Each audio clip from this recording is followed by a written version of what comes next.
आज हम वर्ल्ड के सबसे रिचेस्ट पर्सन एंड वर्ल्ड की one of the best company Amazon के founder and CEO Jeffrey Preston Bezos, जी हाँ, जेफ बेजोस का डेली रूटीन और लाइफ स्टाइल जानेंगे। सिर्फ इतना ही नहीं बल्कि साथ ही हम जानेंगे उनसे जुड़े कुछ फैक्ट्स एंड उनकी प्रोडक्टिविटी हैबिट्स। और वो इसलिए फर्स्ट, क्योंकि जेफ यंग एंटरप्रेन्योर्स और एम्बिशियस लोगों के आइडल भी है और लोग उनका डेली रूटीन जानना चाहते हैं। और सेकंड रीजन, क्योंकि हम इस चैनल पर बिल गेट्स, मार्क जकरबर्ग और इलॉन मस्क जैसे सक्सेसफुल लोगों का डेली रूटीन आपके साथ शेयर करते हैं। तो अगर आपको किसी भी सक्सेसफुल पर्सन के डेली रूटीन पे वीडियो चाहिए तो प्लीज हमें कमेंट बॉक्स में बताना जरूर, और चैनल पे नए हो तो सब्सक्राइब भी कर लीजिएगा। लेकिन दोस्तों, क्या आपको पता है कि जब पहली बार जेफ के स्कूल में मेन फ्रेम कंप्यूटर आया तब जेफ के टीचर्स को भी वो कंप्यूटर चलाना नहीं आता था। तब जेफ ने उस कंप्यूटर को सिर्फ मैनुअल पढ़ के ही चलाना सीखा और जेफ के इसी टैलेंट की वजह से उन्हें यूनिवर्सिटी ऑफ फ्लोरिडा की तरफ से अवार्ड मिला। तो आइए डिटेल में जानते हैं जेफ बेजोस का डेली रूटीन एंड हैबिट्स क्या है। जेफ बेजोस रोज सुबह बिना कोई अलार्म के नेचुरली लगभग 7 से 8 बजे के बीच अपनी नींद पूरी करके उठ जाते हैं।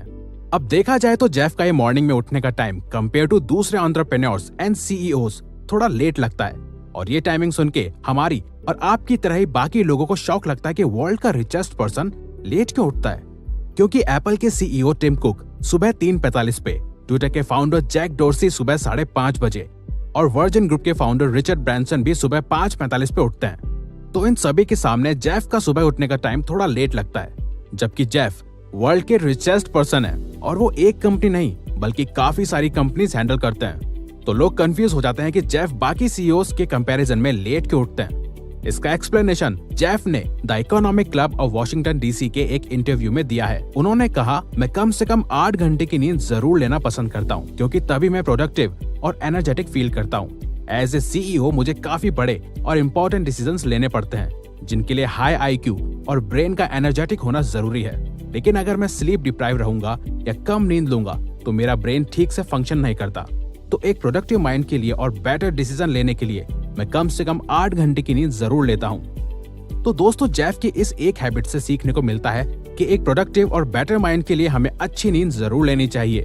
फिर उठने के बाद जेफ सुबह की शुरुआत बहुत ही स्लो करते हैं। वो उठने के साथ ही कोई जल्दबाजी नहीं दिखाते और ना ही कोई स्ट्रिक्ट मॉर्निंग रूटीन फॉलो करते हैं, बल्कि वो आराम से अपने हैबिट्स और रूटीन को फॉलो करते हैं, जैसे कि न्यूज़पेपर पढ़ना, कॉफी पीना, book reading, morning walk etcetera.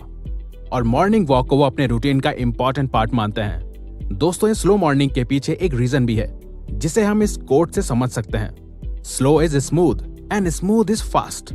यानी कि स्लो स्मूथ होता है और स्मूथ चीज फास्ट। उम्मीद है आप समझ गए होंगे। अब बारी आती है ब्रेकफास्ट की। तो जेफ इलॉन मस्क या बिल गेट्स की तरह मॉर्निंग का ब्रेकफास्ट स्किप नहीं करते और ना ही कुछ स्पेसिफिक चीज ब्रेकफास्ट में लेते हैं। जेफ को डिफरेंट और इंटरेस्टिंग फूड खाना पसंद है और वो मॉर्निंग ब्रेकफास्ट अपने 4 बच्चों के स्कूल जाने से पहले उनके साथ ही करना पसंद करते हैं, और उनके साथ उनकी गर्लफ्रेंड लॉरेन सैंचेज भी होती है, ताकि जेफ अपनी फैमिली के साथ दिन की शुरुआत में ही क्वालिटी टाइम स्पेंड कर सके। अब 10 AM ऐसा वक्त होता है जब जेफ एज ए CEO अपने वर्क एंड मीटिंग्स की शुरुआत करते हैं, जहां वो high IQ meetings and most important work को ही करना पसंद करते हैं। जेफ कहते हैं कि ऐसी मीटिंग जिसमें मेरी मेंटल एनर्जी ज्यादा लगेगी और मुझे हाई IQ वाले डिसीजन लेने पड़ते हैं, ऐसे काम और मीटिंग मैं लंच टाइम से पहले ही निपटाना पसंद करता हूँ। लेकिन अगर कोई मीटिंग ऐसी है जो मेंटली चैलेंजिंग है तो वो मैं सुबह के 10 बजे ही करता हूँ। इवन जेफ फेमस है बहुत ज्यादा मीटिंग्स ना करने के लिए। वो Amazon के इन्वेस्टर्स से भी साल में सिर्फ 6 घंटे ही मिलते हैं और मीटिंग करते हैं। लेकिन जब जेफ मीटिंग्स रखते हैं तो वो और उनके एम्प्लॉइज 2 पिज्जा रूल्स फॉलो करते हैं। यानी कि जेफ वो मीटिंग्स अटेंड नहीं करते जहां 2 पिज्जा पूरे ग्रुप का पेट नहीं भर सकते। मतलब जेफ को वो मीटिंग ज्यादा प्रोडक्टिव लगती है जहां मीटिंग में कम मेंबर्स हो, सिर्फ इम्पोर्टेंट पीपल ही। क्योंकि एक्स्ट्रा मेंबर्स मतलब एक्स्ट्रा ओपिनियंस मतलब जरूरत से ज्यादा लंबी meeting. And as a CEO Jeff occasionally एक स्ट्रिक्ट और थोड़े रूड बॉस रहे हैं, लेकिन ये गुस्सा सिर्फ और सिर्फ तब होता है जब उनकी कंपनी की ग्रोथ में कुछ प्रॉब्लम आ रही हो या उनकी सोच से कोई चीज मैच ना कर रही हो। Same like Steve jobs. इसीलिए जेफ को कन्विंस करना और इम्प्रेस करना भी काफी मुश्किल है। साथ ही बेजोस ने Amazon मीटिंग्स में पावर पॉइंट प्रेजेंटेशन भी बैन कर रखी है, क्योंकि जेफ प्रेफर नहीं करते कि सिर्फ एक पर्सन प्रेजेंटेशन दे रहा हो और बाकी सब सिर्फ सुन रहे हो या बोर हो रहे हो। इससे ज्यादा प्रोडक्टिव है कि सभी मीटिंग मेंबर्स को एक पेपर शीट में लिखे प्लान्स और आइडियाज को पढ़ने को दिया जाए।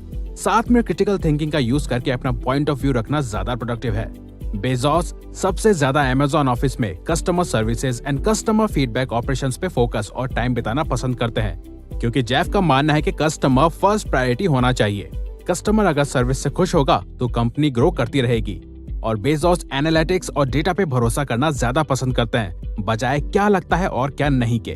डेटा ड्रिवन होने के कारण ही जेफ की compare to other successful and rich people as a philanthropist ज्यादा अच्छी इमेज पब्लिक की नजरों में नहीं है, क्योंकि लोगों का मानना है कि वो बाकी रिच लोगों के बराबर डोनेशन और चैरिटी नहीं करते। मतलब उन्हें बिल गेट्स और वॉरेन बफे से कंपेयर किया जाता है, क्योंकि as a philanthropist Bill Gates की इमेज ज्यादा अच्छी है, क्योंकि गेट्स अब तक $50 बिलियन से भी ज्यादा चैरिटी और डोनेशंस कर चुके हैं।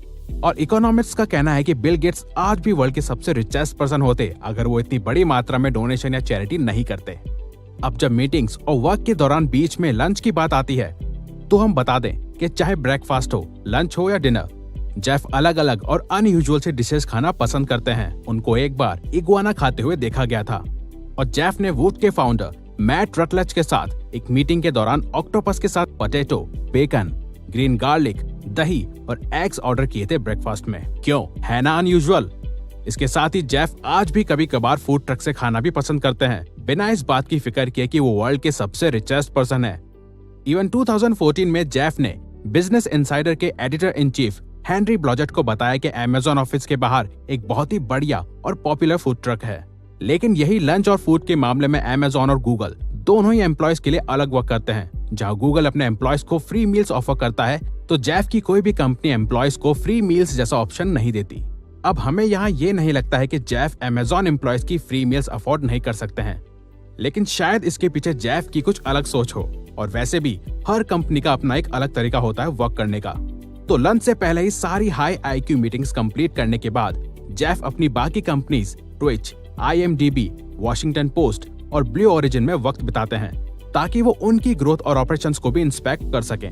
ट्विच एक लाइव स्ट्रीमिंग कंपनी है, IMDb ऑनलाइन डेटाबेस वेबसाइट है, वॉशिंगटन पोस्ट एक न्यूज़पेपर कंपनी है, तो वहीं ब्लू ओरिजिन का गोल है एक दिन स्पेस में मिलियन से ज्यादा लोग रहेंगे और वो वहां काम भी कर सकेंगे। ब्लू ओरिजिन लो कॉस्ट में जनरल पब्लिक को स्पेस में ले जाना चाहती है, लेकिन इसे पूरा होने में अभी कई साल लगेंगे। तो इससे पहले ब्लू ओरिजिन के काफी गोल्स हैं जो वो अचीव कर रहे हैं। अब कुछ लोग ब्लू ओरिजिन को एलॉन मस्क की कंपनी स्पेसएक्स और रिचर्ड ब्रांसन की वर्जिन गैलेक्टिक से भी कंपेयर करते हैं, लेकिन स्पेसएक्स 2002 में फाउंड हुई थी, वर्जिन गैलेक्टिक 2004 में, तो वहीं ब्लू ओरिजिन सन 2000 में। यानी कि ब्लू ओरिजिन इनसे पुरानी कंपनी है जो सीक्रेटिवली काम करती रही है। और यही चीज जेफ के स्पेस से जुड़े इंटरेस्ट को भी शो करती है। तभी एज ए हॉबी और इंटरेस्ट वो स्पेस से जुड़ी चीजों में शामिल होने से भी पीछे नहीं हटते।